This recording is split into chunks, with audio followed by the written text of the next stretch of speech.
Heard's publication of the op-ed coincided with the release of her major movie Aquaman that December.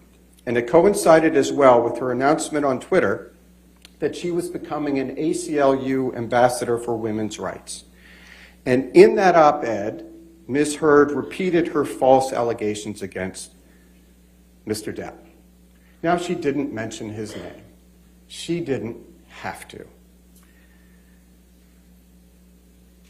Everyone knew exactly who and what Ms. Heard was talking about. Ms. Heard got on the stand and tried to tell you that the op-ed was not about Mr. Depp. She then said, well, it wasn't just about Mr. Depp.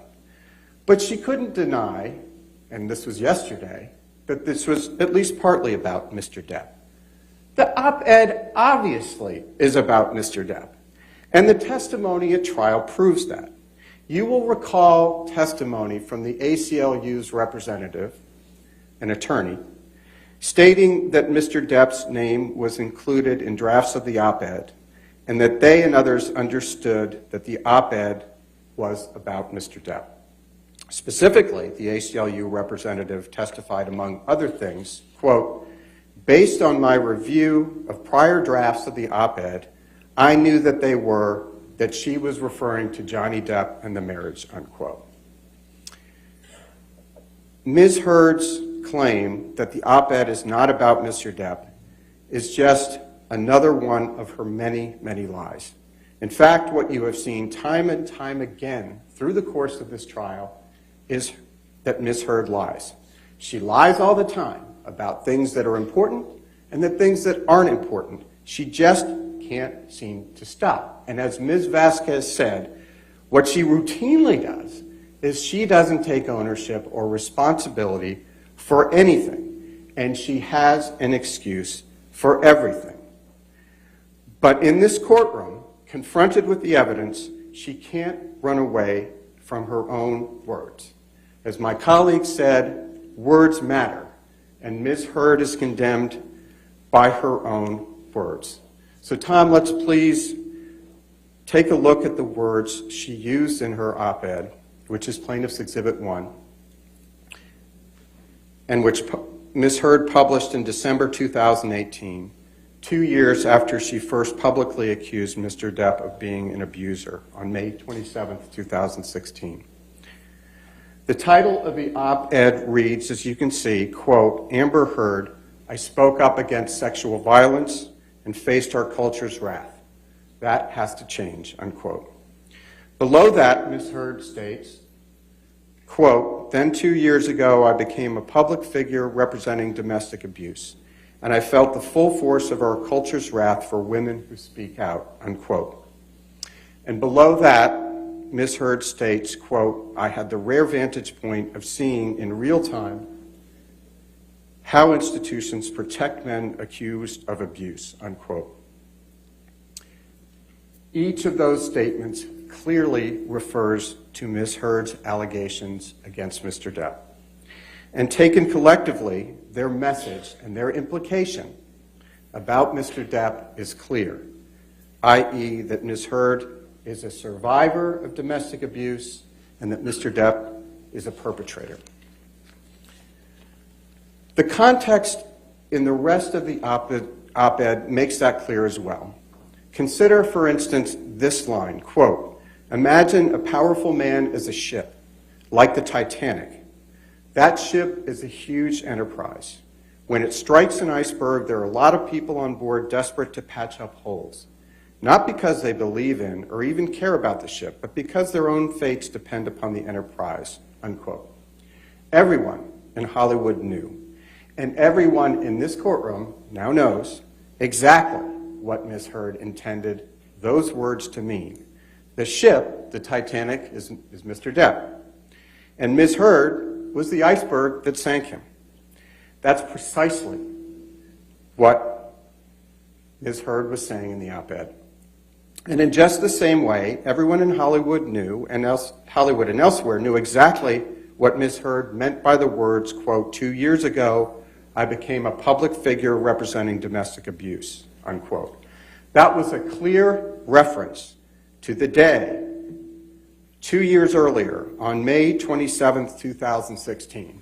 And as Ms. Vasquez said, that was 6 years to the day. That's when his life ended. That was 6 years ago to this day, when Ms. Heard, on May 27th, 2016, walked into court with her publicist, Jody Gottlieb, having tipped off TMZ, with an alleged mark on her face to accuse Mr. Depp of abuse.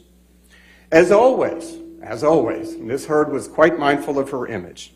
She was careful to portray herself as the innocent representative of abuse survivors, and by implication, Mr. Depp as the perpetrator of domestic abuse. She was the woman who, in the words of her title, supposedly, quote, spoke up against sexual violence, unquote. Now, Ms. Heard has done a lot to try to walk away from the title in particular. That's true to form. She has testified that she didn't write it, and she will argue later that she shouldn't be held liable because she didn't write it. But as the court's instructions, which you heard this morning, make clear, Ms. Heard didn't have to personally write any part of the op-ed for her to defame Mr. Depp through implication in the Washington Post.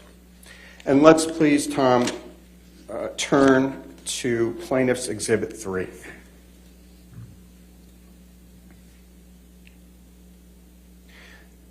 Ms. Heard, as you all can see on the screen, retweeted the article, including the title on her Twitter page. Ms. Heard put her name on it. And she proudly declared, quote, "Today I published this op-ed in the Washington Post, ellipsis," unquote. Her tweet includes the title with the words, quote, "I spoke up against sexual violence," unquote, prominently featured.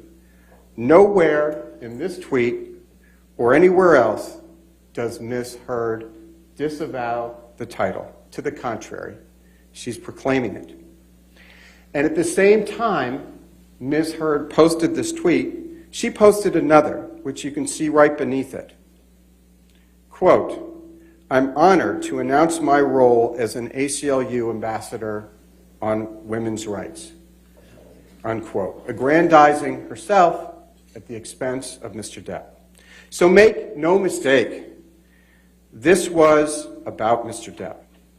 In the wake of the Me Too movement, with her ACLU ambassadorship and a major movie coming out, Ms. Heard was trading on her accusations of abuse against Mr. Depp. She was reminding everyone of those allegations. She was once again taking on the role of her lifetime, the heroic survivor of vicious abuse, or to use her phrase, quote, "a public figure representing abuse." And she was once again casting Mr. Depp as the villain in her drama, the supposed perpetrator of that abuse. When you meet to deliberate this case, you're going to be tasked with several questions. Those questions appear on a form that you will use to reach your verdict in this case.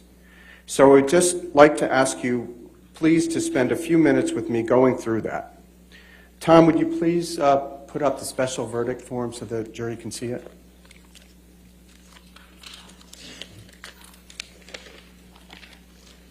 Some of it's hard to read, so maybe Tom might please blow it up. Oh, thank you very much. You will see here the first page of the verdict form relating to Mr. Depp's claim for defamation against Ms. Heard. There are 3 pages relating to Mr. Depp's claim, one for each of the 3 defamatory statements in the op-ed that form the basis of Mr. Depp's claim against Ms. Heard. You've heard those 3 statements many times, but they bear repeating, I promise, just once more here. 1, quote, "I spoke up against sexual violence and faced our culture's wrath. That has to change," unquote. 2, "Then 2 years ago, I became a